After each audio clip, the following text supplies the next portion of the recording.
Hi guys, time check tayo guys. Mga oras na ba? 11:38. So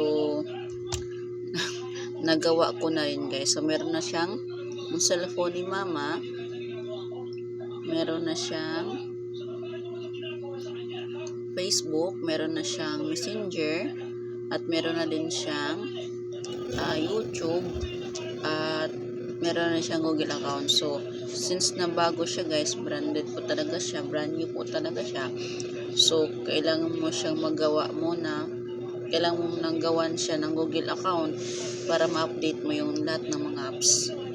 So medyo nahihirapan ako nung una guys, kasi wala talaga akong hanas pagdating sa cellphone. So ngayon, mabuti na okay na siya.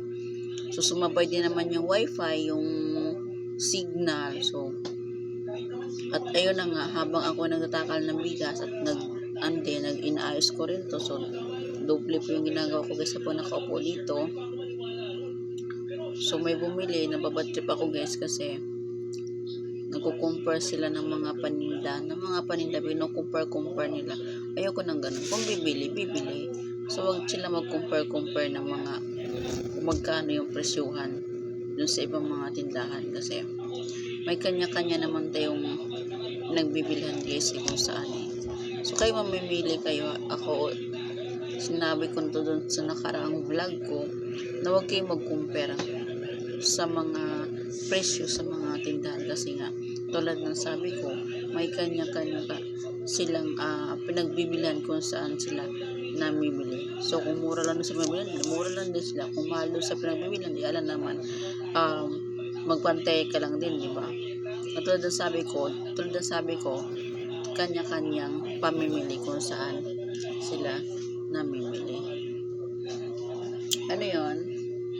So guys, kung nakapansin nyo, yung mata ko talaga, antok na pagod din ako guys.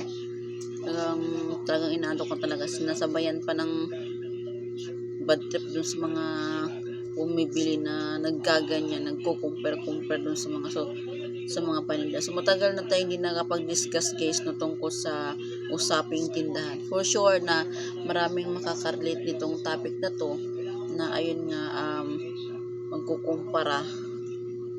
Kasi kami dito guys, hanggang 12 talaga kami, mga 12 ng gabi. So mga gatong oras kami na po yung bukas, maliban dun sa ibang tinda na medyo malayo naman din sa amin. So dito kasi sa kami na lang ang bukas guys. So sana maintindihan din dapat ninyo no.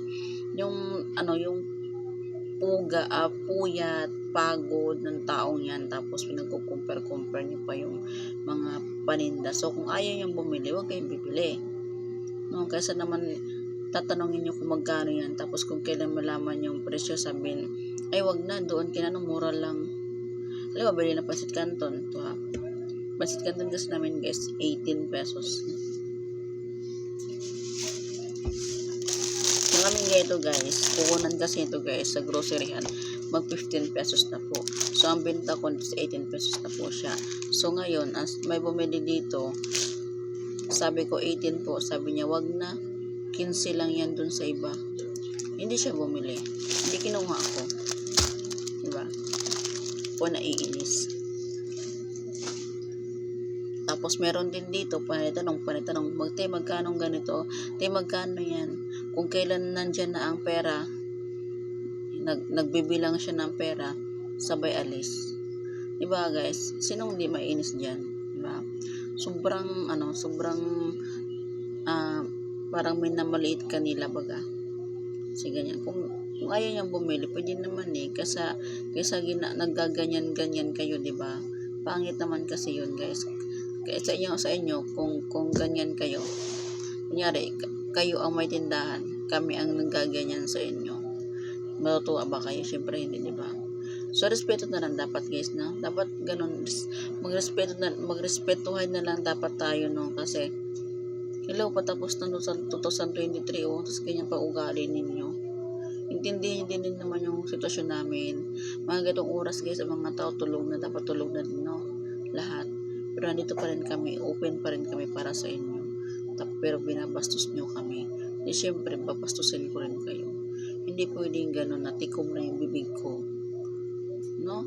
akong ganun. Pasensya na. Prangkat lang akong tao, guys.